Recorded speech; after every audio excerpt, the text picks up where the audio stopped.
203 number flat, जहां कोई जिंदा नहीं बचता। एक ऐसी खौफनाक घटना जो आपको रातों को सोने नहीं देगी। ग्रीन टावर और उसका सबसे खतरनाक फ्लैट मुंबई के बाहरी इलाके में बना ग्रीन टावर अपार्टमेंट बाहर से देखने में बिल्कुल आम लगता था, लेकिन इस इमारत में एक फ्लैट ऐसा था जिसे कोई किराए पर नहीं लेना चाहता था। 203 नंबर फ्लैट। लोग कहते थे कि वहां रहने वाला कोई भी इंसान 7 दिनों से ज्यादा जिंदा नहीं रहता। पिछले 10 सालों में वहां रहने वाले 6 लोग मारे जा चुके थे। किसी की मौत सीलिंग फैन से लटकने से हुई, किसी का शरीर बिना किसी कारण जला मिला और किसी का गला खुद ब खुद कट गया। आखिरी किराएदार, एक 25 साल की लड़की, 7वें दिन रहस्यमयी तरीके से गायब हो गई थी और उसका कोई सुराग नहीं मिला। अब यह अपार्टमेंट 3 साल से खाली पड़ा था। राज और नंदिनी की गलती। 2021 में एक युवा कपल राज और नंदिनी ने इस फ्लैट को किराए पर लेने का फैसला किया। उन्हें सस्ते में इतना बड़ा फ्लैट मिल रहा था। वे भूत प्रेत जैसी चीजों पर विश्वास नहीं करते थे। उन्हें लगा कि यह सब अफवाहें हैं, लेकिन यह उनकी जिंदगी की सबसे बड़ी गलती थी। शुरुआत में सब कुछ ठीक था, लेकिन पहली रात से ही अजीब घटनाएं शुरू हो गईं। हाँ, पहला संकेत, आईने के पीछे कोई है। पहली रात बाथरूम से किसी के पानी गिराने की आवाज आई।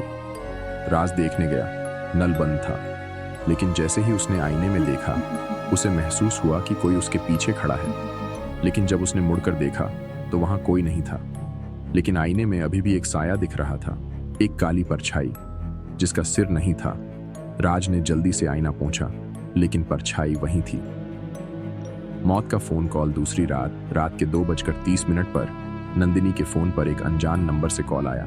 फोन उठाते ही एक धीमी भयानक आवाज आई, 203 फ्लैट से बाहर निकल जाओ, तुम अगली सुबह नहीं देखोगे। नंदिनी घबरा गई, लेकिन उसे लगा कि कोई प्रैंक कर रहा है। तभी, डर लग रहा है तो रुकिए मत। अगर आपको लग रहा है कि कोई आपको देख रहा है तो घबराइए मत, यह सिर्फ एक कहानी है, या शायद नहीं। डर को और करीब से महसूस करने के लिए अभी सब्सक्राइब करें storytime2.o। चलिए कहानी की तरफ। तभी बिस्तर के नीचे से किसी के घसीटने की आवाज आई। किसी ने राज के पैर पकड़ लिए और जोर से खींचने लगा। राज जमीन पर गिर पड़ा और उसका शरीर खुद ब खुद घसीटने लगा। नंदिनी ने जल्दी से टॉर्च जलाई और बिस्तर के नीचे देखा। 2 लाल आंखें उसे घूर रही थीं। एक लड़की की आधी जली हुई लाश वहां थी, जो धीरे धीरे हंस रही थी। नंदिनी ने चीखते हुए लाइट ऑन की और सब कुछ गायब हो गया।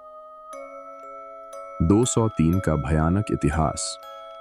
राज और नंदिनी ने अपार्टमेंट के चौकीदार किशोर काका से इसके बारे में पूछा, क्या इस फ्लैट में पहले कोई घटना हुई थी? किशोर काका ने बताया कि 2013 में इस फ्लैट में एक नवविवाहित कपल सौरभ और कृतिका रहने आए थे। शादी के 1 महीने बाद ही दोनों की रहस्यमयी मौत हो गई थी। सौरभ सीलिंग फैन से लटका मिला था, लेकिन उसका शरीर हवा में झूल रहा था। उसके पैर जमीन से छू रहे थे। कृतिका पूरी तरह जली हुई मिली थी, लेकिन कमरे में आग का कोई निशान नहीं था। तभी से 203 नंबर फ्लैट श्रापित माना जाने लगा। मौत का आखिरी वार। तीसरी रात के 3 बजे नंदिनी को अचानक अजीब खटखटाने की आवाज आई। दरवाजे के नीचे से किसी ने एक पुराना खत सरका दिया।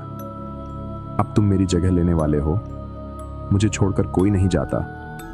तभी अचानक लाइट बंद हो गई। नंदिनी ने राज का हाथ पकड़ा और कहा, हमें तुरंत यहां से जाना होगा। लेकिन राज किसी ट्रांस में चला गया। अब ये मेरा घर है, उसने धीरे धीरे कहा। राज की आंखें पूरी काली हो गईं और उसकी आवाज औरत जैसी हो गई। नंदिनी ने चीखते हुए कमरे की भगवान की मूर्ति उठाई और जोर से चिल्लाई, जो कोई भी है अब चला जा। तभी एक जोरदार चीख गूंजी। कमरे की दीवारों से खून टपकने लगा। राज हवा में 2 फीट ऊपर उठ गया और जोर से जमीन पर गिर पड़ा। मौत की सच्चाई। सुबह पुलिस आई और उन्होंने एक रहस्यमयी बैग बरामद किया। उसमें एक पुरानी डायरी थी, कृतिका की आखिरी लिखी हुई पंक्तियां। मैंने इसे रोकने की बहुत कोशिश की, लेकिन अब मैं खुद इसका हिस्सा बन गई हूं। अब मैं किसी और को नहीं छोड़ सकती। राज और नंदिनी ने उसी दिन फ्लैट छोड़ दिया, लेकिन आज भी 203 नंबर फ्लैट बंद पड़ा है और जो भी उसकी खिड़की के पास जाता है उसे अंदर से किसी औरत की धीमी हंसी सुनाई देती है। क्या आप 203 नंबर फ्लैट में रात बिताने की हिम्मत रखते हैं? चेतावनी, ये कहानी सच्ची घटनाओं से प्रेरित है।